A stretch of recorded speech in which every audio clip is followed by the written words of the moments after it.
हमारे 3 संवाददाता इस वक्त तमाम जानकारी के साथ जुड़ गए हैं। मुंबई से पंकज उपाध्याय जुड़ गए हैं, लखनऊ से शिवेन श्रीवास्तव हैं, वहीं दिल्ली से हमारे संवाददाता कुमार कुणाल है। सबसे पहले दिल्ली का रुख करेंगे। कुमार, जिस तरीके से केंद्र सरकार ये कह रही है कि दिसंबर तक सबको टीकाकरण हो जाएगा, दिल्ली सरकार ये कह रही है कि जिस रेट से वैक्सीन मुहैया हो रही है लगभग 30 महीने का वक्त लग जाएगा, किसकी बात माने जनता, किस पर विश्वास करे?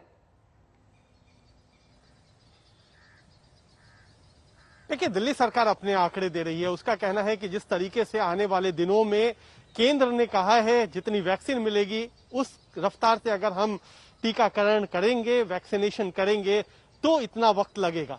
दिक्कत यह है कि अभी जो फेज चल रहा है उसमें वैक्सीनेशन में रुकावट आई है और ये रुकावट हम तस्वीरों के जरिए भी दिखा सकते हैं कि किस तरीके से पूरा का पूरा जो वैक्सीनेशन सेंटर है बड़े बड़े स्कूलों में बनाया गया था दिल्ली में, बिल्कुल खाली पड़ा हुआ है।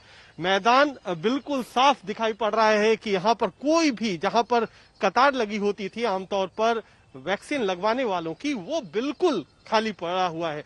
तो ये एक मुश्किल है कि कब तक आएगा, ये अनिश्चितता बनी हुई है। सरकार अपने अपने दावे कर रही है, केंद्र ने भी कहा है कि हम जिस तरीके से बात कर रहे हैं बाकी वैक्सीन बनाने वाली कंपनियों से, आज जैसे एस जयशंकर भी गए हैं, जो विदेश मंत्री हैं वो अमेरिका, वहां पर बात करने के लिए उनकी तरफ से कोशिश रहेगी।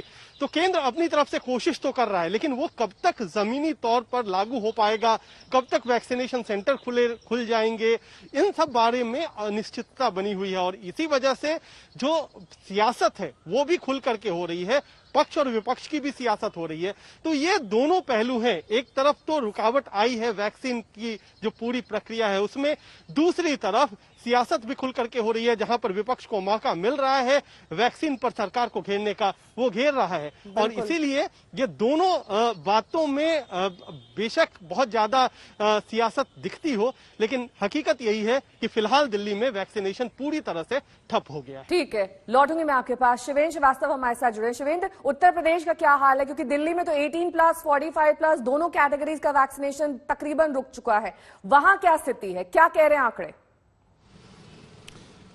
देखिए, उत्तर प्रदेश बहुत बड़ा जो प्रदेश है, सबसे बड़ा प्रदेश है। इसकी वजह से ये तो असंभव है कि आने वाले 1-1.5 महीने के अंदर सारी जगह वैक्सीनेशन हो जाए।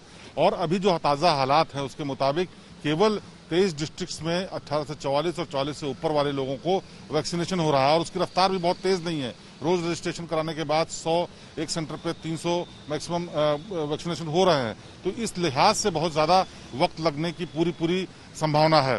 लेकिन इन सब से अलग जो है उत्तर प्रदेश सरकार का दावा यह है कि आने वाले 1 महीने के भीतर वैक्सीनेशन सेंटर्स और वैक्सीन की संख्या डबल कर ली जाएगी। साथ ही साथ उन्होंने एक अलग तरीका यह भी निकाला कि जिन घरों में 10 साल से कम के बच्चे हैं उन लोगों को प्रायोरिटी पे लगाया जाए ताकि वो एक पूरे घर को सुरक्षा कवच दे सकें।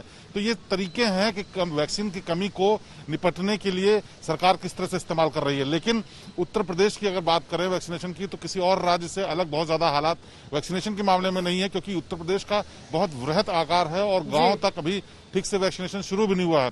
सेंटर स्थापित किए जाने की जरूरत है। और उत्तर प्रदेश सरकार साथ ही साथ तीसरी वेव के लिए भी तैयारियां कर रही है। उसका दावा है कि तमाम जो जिले हैं उन जिलों में अलग अलग कैंप्स लगा करके अवेयरनेस ही नहीं सिर्फ बल्कि वैक्सीनेशन, जिसमें मीडिया बहुत बड़ा प्रदेश है और यही एक बहुत बड़ी चुनौती बनकर उभर भी रहा है कि कैसे सब तक टीका पहुंच सके। पंकज उपाध्याय हमारे संवाददाता मुंबई से लगातार बने हुए हैं। पंकज, आपने तो पूरा ये वैक्सीनेशन ड्राइव कवर किया है, आपने तो देखा है कि कैसे जब शुरुआत हुई थी तब कोई नहीं पहुंच रहा था, फिर धीरे धीरे कतारें लंबी होती गई, फिर वैक्सीन खत्म हो गई, अब ये सफर कहां पर आकर रुक गया है? देखिए नेहा, एक समय वो था जब वैक्सीनेशन ड्राइव के मामले में तो महाराष्ट्र नंबर 1 चल रहा था। आज हाल ये है कि मुंबई के पास, महाराष्ट्र के पास वैक्सीन की भारी किल्लत हो गई है। कल वैक्सीनेशन ड्राइव को रोक दिया गया क्योंकि पर्याप्त मात्रा में वैक्सीन थी ही नहीं। आज हालांकि करीब 240 सेंटर्स खोले गए हैं, लेकिन वैक्सीनेशन ड्राइव सिर्फ 10 बजे से 3 बजे तक चलेगा। तमाम सेंटर्स में सिर्फ 100 डोज हैं। आज वॉक इन रजिस्ट्रेशन किया जाएगा, उसके अगले 3 दिन सिर्फ रजिस्ट्रेशन के साथ आप आ पाएंगे। मुख्यमंत्री उद्धव ठाकरे ने कल एक बार फिर से माना कि 18 से 44 साल का जो एज ग्रुप का वैक्सीनेशन प्रोग्राम था उसे सिर्फ इसलिए रोक दिया गया क्योंकि पर्याप्त मात्रा में वैक्सीन मिल ही नहीं रही थी। अब उम्मीद जताई जा रही है कि शायद 1 जून से स्थिति सुधरेगी। उद्धव ठाकरे ने तो यह तक कह दिया है पर्याप्त मात्रा में वैक्सीन मिल जाएगी तो फिर 1 जून से 24 घंटे वैक्सीनेशन प्रोग्राम चलाया जाएगा। एक बात वो और कह रहे हैं कि वो तो हर वक्त तैयार है कि 12 करोड़ डोजेस जो चाहिए 18 से 44 साल एज ग्रुप के लिए, उसके लिए वो एक साथ पैसा देने के लिए भी तैयार है। लेकिन मुश्किल तो ये है कि वैक्सीन है ही नहीं। आधार पूनावाला तो पहले ही कह चुके हैं कि अपने प्रोडक्शन को रैंप अप करने के लिए उन्हें 2-3 महीना और जाएगा, यानी कम से कम जून जुलाई तक तो दिक्कत रहने ही वाली है।